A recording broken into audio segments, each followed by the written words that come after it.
Thanks. Praise the Lord. யோவான் எழுதின சுவிசேஷம் 11ஆம் அதிகாரம் 38-39 ஆகிய வசனங்கள் என்று சொல்லுது.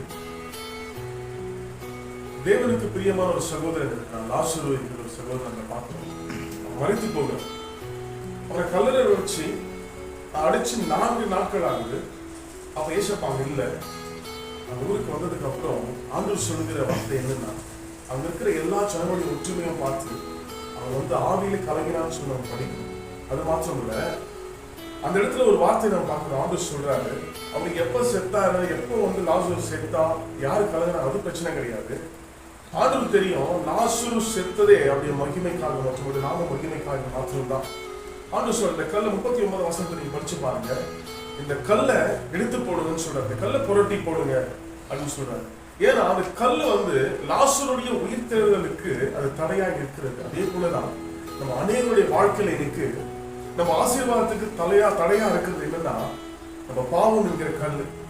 அநேக நம்ம சொல்லுவோம், நாளைக்கு பார்த்துக்கலாம், சபைக்கு போனதுக்கு அப்புறம் ஜபம் பண்ணலாம், நாளைக்கு ஜபம் பண்ணலாம், இல்ல வேதத்தை வாசிக்கலாம், நாளைக்கு ஜபம் பண்ணலாம். அது கிடையாது. ஆண்டவர் சொல்றப்ப உடைய பாவம் என்கிற கல்லை நீ புரட்டி போடும் போது உனக்குள்ள மறைத்து போன எல்லா ஆசீர்வாதங்களையும் உயிர்ப்பிக்க வல்லவரா இருக்கிறார். ஹல்லேலூயா. உங்களுக்குள்ள மறைத்து போயிருக்கிற ஆசீர்வாதங்கள், உலக செல்வங்கள், பரலோக ஆசீர்வாதங்கள் எல்லாவற்றையும் தேவன் அவர் உயிர்ப்பிக்க வல்லவரா இருக்கிறார்.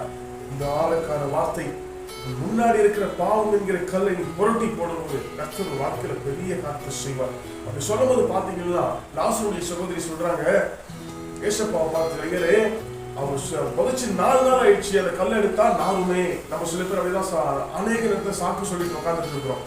சபைக்கு வாங்க, ஜபம் பண்ணுங்க, உங்க வாழ்க்கை மாறும், உங்க குடும்ப சூழ்நிலைகள் மாறும், உங்க பிரச்சனைகள் தலைகீழாக இயேசு மாத்துவார்னு சொல்லும் போது, அடுத்த வாரம் வருமே, கொஞ்சம் வேலை இருக்கு, முடிச்சுட்டு வருமே அப்படின்னு சொல்லி நம்ம சாக்கு சொல்லிட்டு உட்காந்துக்கிறோம். ஆண்டவர் அந்த வார்த்தையை கேட்கல.